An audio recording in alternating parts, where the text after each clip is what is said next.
Jack Stone. His prisoners are animals. And there's you, right in the middle of it all. You hear that, Jack? It's the sound of hungry inmates, Jackie. My name is Simeon. No!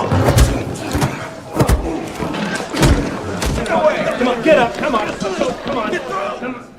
الفيلم بيفتح على سجن ضخم. الضابط جرين بيستعد يسلم فلوس لمسجون معين اسمه بلام. مسجون بس مش اي مسجون، بلام بيتحط في جناح منفصل مؤمن لاقصى درجه، ورغم الكتبان عايش في رفاهيه كانه مش مسجون اصلا. من جوه السجن بلام بيدير امبراطوريه كامله، تهريب مخدرات وتهريب بشر وتجاره سلاح. نفوذه واصله لكل حته وخلاها واحد من اخطر اسماء العالم السفلي. بلام اختار يفضل في السجن، بالنسبه له ده المكان الامن، اعدائه مش سهل يوصلوا له. في مشهد تاني دفعه مساجين جديد بتوصل وبيتقال انهم هيتوزعوا في نفس الجناح، من بينهم جاك ضابط شرطة سابق اتهموه انه قتل زميله وسرق فلوس من البنك. الاتهامات دي خلته اسم تقيل وسط المساجين وهو داخل زنزانته. جرين وقفه، ضربه كذا لكمه وسخر منه بصوت عالي قاتل زميلك، وحذره انت مش هتطول هنا. القصه بترجع اسبوع ورا، بنكشف الحقيقه. جاك وفريقه دبروا سرقه البنك مش عشان الفلوس لكن عشان الادله. مستندات تفضح بآلام وتكشف مسؤولين فاسدين بيشغلوا الاجرام من جوه السجن. بعد ما خدوا الادله من الخزنه حاولوا يهربوا بس اتكشفوا. شوط دموي ورصاص في كل حته. فريق جاك مات واحد ورا التاني. جاك لوحده بس هو اللي نجا وهرب اعمق جوه المبنى. المطاردة ما وقفتش، وصل للباب وفجأة اتحاصر. الظابط وقف وراه هدده بالموت في مكانه. في لحظة يأس جاك خبطه، الاتنين وقعوا من فوق المبنى. الظابط مات فورا وجاك نجا بعجوبة. والظابط ده كان ليه علاقة بقتل مرات جاك. بعدها جاك سلم الأدلة لصحفية اسمها تريشا، وثائق كاملة أسماء وتحويلات وجرائم، وفضحت العلاقة بين الحكومة وإمبراطورية بلام. طلب منها حاجة واحدة توصل كل ده للمدعي العام عشان الحقيقة تطلع للنور. القصة بترجع للحاضر. جاك دلوقتي بيشارك الزنزانة مع مسجون تاني اسمه سيلفا، راجل هادي كلامه قليل بس عينه دايما صاحية. أثناء الغداء ظهر سيون ابن عم بلام، نبرته مليانة تهديد. قرب من جاك وقالها صريحة فلوس الكفالة. جاك ما فكرش ثانية، الرد كان واحد وطبعا صديقي كان لا. سيون ابتسم إشارة بسيطة بإيده وعصابته اتحركت، بس جاك كان أسرع. ضربة أولى مباشرة قاضية في ثواني كلهم واعيين. سيون اتشال واتحط فورا في الحبس الانفرادي. بعدها مباشرة جاك اتنقل لسجن سري، مكان أعمق أهدى وأخطر. اتسمح له بمكالمة مراقبة قدام كاميرات الأمن. الشاشة ولعت، ظهر بلام، نظرة باردة، ابتسامة واثقة. قالها بهدوء قاتل ارجع خطوة لورا. هدده بنفس المصير اللي مراته لقيته. لو فضل يتدخل جاك مرمش ومهزش راسه ولا زرع عليه خوف، واقف ثابت وعينه في عين بلام. في نفس الليلة 3 من بلطجية بلام اتسللوا للزنزانة. هجوم مفاجئ صامت مميت، بس جاك كان جاهز. حركات دقيقة، ضربات محسوبة من غير صوت. في دقايق التلاتة واعيين وسيلفا نايم ما حسش بحاجة. في مكان تاني تريشا كانت غرقانة في الأدلة، ساعات تحقيق، ملفات وأسماء، وفجأة وصلت للحقيقة اللي هي الحقيقة لجاك ستون. تاني يوم الصبح ومن غير تردد تريشا راحت لمكتب المدعي العام، طلبت تقابله شخصيا. الرد كان بارد مش متاح. مساعد اسمه مارك عرض يستلم الأوراق بس إحساس غريب شدها وشالت الورق ومشي. قعدت تستنى بره المكتب، مش هتمشي غير لما تقابله. ولما المدعي جينسون طلع قربت فورا، عرفته على نفسها وقدمت الأدلة. وضحت الشبكة كلها مسؤولين فاسدين، شرطة وسجن شغال كواجهة. جونسون اتأثر مش بالكلام بالجراءة، اداها كارت عمله الخاص وقال لها تواصلي معايا في أي وقت. بعدها بوقت قصير تريشا زارت جاك، بلغته بكل جديد. قالت له إن الطريق لسه طويل بس الحياة ابتدت تتحرك. وجاك سمع بهدوء وعارف إن اللي جاي أصعب. جاك بص لتريشا وقال لها بهدوء واضح خلي بالك امشي بحذر. المقابلة خلصت بسرعة. تريشا خرجت من غرفة الزيارات وعينيها ورا ظهرها. بعدها بشوية مسجون في منتصف العمر اسمه ويليام قرب من جاك وصوته واطي بس كلامه تقيل. حذره من رجالة بآلام وقال إن اللي حصل مع سيون خلى اسم جاك يبقى على كل لسان. جاك ما تأثرش، رد بثبات لا بلام يخوفني ولا سيون. وبعدين سأل مباشرة عن زنزانة بآلام، مكانه وحراسته، أي تفصيل. ويليام هز راسه وقال الحقيقة. زنزانة بآلام سرية لدرجة إن أغلب الحراس نفسهم ما يعرفوش مكانها. المشهد بيقطع فجأة لسجن النساء. 2 سجنات في خناقة عنيفة، صرخات ودم وتوتر. الحراس دخلوا بسرعة وفضوا الاشتباك قبل ما الدنيا تولع. واحدة منهم اسمها هيلين اتاخدت تحت حراسة مشددة لمكان تاني. باب تقيل اتقفل، دخلت ولقت نفسها وش في وش مع بآلام. سيون موجود ومساجين كتير حواليه. بلام كان اصلا غضبان من عصابة السيول لانهم كانوا بيجمعوا فلوس حماية من وراه، لكن وجود ايلين زود الغضب. هي كانت ضربة سجينة تحت حماية بلام. صمت تقيل ونفس محبوس. بعدين بلام كسر الصمت قال لها بهدوء مرعب المكافأة $100,000 للي يخلصني من جاك. الكلمة خرجت وانتشرت. في نفس اللحظة تقريبا جاك كان واقف بيكلم ويليام، وفجأة هجوم جماعي مساجين من كل ناحية، ضرب وفوضى. بس جاك ويليام كانوا جاهزين، حركات سريعة وتناغم غريب. وفي دقايق الكل واقع. الوقت ده بلام استلم مكالمة من المدعي جونسون. السوق كان متوتر. جونسون حذره تريشا معاها أدلة خطيرة. بلام انفجر غضب، أمره فورا خلص عليه وقال له بوضوح هو هيركز بنفسه على جاك واي تهديد لازم يندفن. اخر اليوم جاك في غرفه الغسيل لوحده وفجاه مجموعه حراس هجموا عليه، مش علشان النظام، علشان المكافاه. جاك اتفاجئ في الاول، اتضرب واتكسر توازنه، لكن رجع وضرب وقلب الترابيزه عليهم واحد ورا التاني، وقعوا على الارض. وهو طلع من الغرفه لقى مجموعه مساجين مستنيين، عيون طمعانه وقبضات جاهزه. قبل ما اي ضربه تنزل جاك وقف وقلب يدق قاتل، الجازه مش مستاهله تموتوا علشانها. وسكت والكل عارف ان اللي واقف قدامهم مش فريسه. جاك بص للمساجين ولا بهدوء محسوب، وعد بقلم بالجايزه هيصغر قوي لما يتقسم عليكم، والمخاطره مش مستاهله. لحظه صمت ونظرات تبادل وحسابات سريعه، وفي الاخر واحد ورا التاني لفوا ومشيوا. في نفس الوقت تريشا كانت عند صديقتها إليسون، فرجتها كل اللي وصلت له بآلام والظباط الفاسدين والادله والاوراق وتسجيلات واسماء تقيله. إليسون اتصدمت بس ما خبتش مشاعرها. المشهد بيتنقل لسجن النساء اللي قربت من السجينه المقربه من بلام، محاوله اعتذار وصوت واطي. الرد كان ضربه في وشها اللي وعت وتظاهرت انها فقد الوعي. اتنقلت فورا لعياده السجن، الدكتور كشف عليها وقال لها ترتاح. اول ما بقت لوحدها طلعت دبوس ورق، اكت القيد، خبت كحول في دلو تنظيف بتاع ويليام، وفتحت فتحه تهويه واتسللت جوه. وصلت لغرفه الكاميرات، رسمت خريطه وعدت العدسات وحددت موقعها. رجعت العياده في التوقيت الصح، ويليام شالها كانها لسه تعبانه. في نفس اللحظه تريشا زارت جاك، قالت له انها جمعت معلومات كفايه وجاهزه للتعامل في خطته. سالته مباشره اللي هي تلزم زميله. ملامح جاك اتجمدت وقلبه وضوح. اللي قتلوا مراتي كانوا رجاله بآلام وظباط فاسدين. وهنا جاك اكتشف الحقيقه، ويليام مش مسجون. ضابط السر ساله قد ايه وانت جوه، قالوا 6 شهور. مهمته فتح شبكه بآلام من جوه السجن، وكشف ان لينا شريكه معاه بتدور على ادله مخفيه. قبل ما الكلام يكمل هجوم مفاجئ وفوضى. جاك اتقبض عليه واتحط في الحبس الانفرادي بتهمه اثاره شغب. ويليام اتسحب قدام المسجون بلين قالها صريحه العيش هنا ليه ثمن، وعرض عليه فلوس مقابل الامان. في الخارج تريش حاولت تقابل المدعي العام، الرد اجتماع طارئ وهي ماشيه. مارك ظهر تاني طلب منها الادله، ابتسامته كانت غلط. المشهد بيقطع وبنشوف زيارة بنت بآلام ليه في السجن. بعدها مباشره بآلام اتنين لغرفه اجتماع. ويليام شافه واشار ليها تتحرك. لينا وعد تاني متظاهره بالاغماء، الحارس شالها. ولحظه خاطفه هي وويليام هجموا عليه. لينا اتسللت لغرفه الكاميرات، وويليام لابس زي الحارس واتجه لغرفه التحكم من على الشاشات. لينا شافت بآلام بيسيب غرفه الزياره. في نفس اللحظه ويليام فتح زنزانه جاك في حبس الانفراد، حرره. جاك خرج وضرب الحارس ولبس زيه. ويليام قال له هنوصلك لزنزانه بآلام. لينا والحراس اكتشفوا اختراق غرفه الكاميرات. جري وحصل انذار، بس لينا كانت اختفت من فتحه التهويه. الوقت بيجري وبآلام راجع. ويليام خد القرار، فتح كل الزنازين. السجن انفجر مساجين وهجم على الحراس اللي كانوا بيذلوهم سنين. الضابط جرين حاول يهرب، جاك وقفه. في مكان تاني ويليام وإلينا بيحاربوا علشان يفضلوا عايشين. جاك قرب من زنزانه بآلام. سيون ظهر، معركه وحشيه وجاك اتطعن في بطنه، لكن كمل ضربه اخيره. سيون وقع وجاك كمل طريقه. وفي لحظه صدمه انكشفت الخيانه. لسه صديقه تريشا كانت شغاله في السر مع المدعي العام جينسون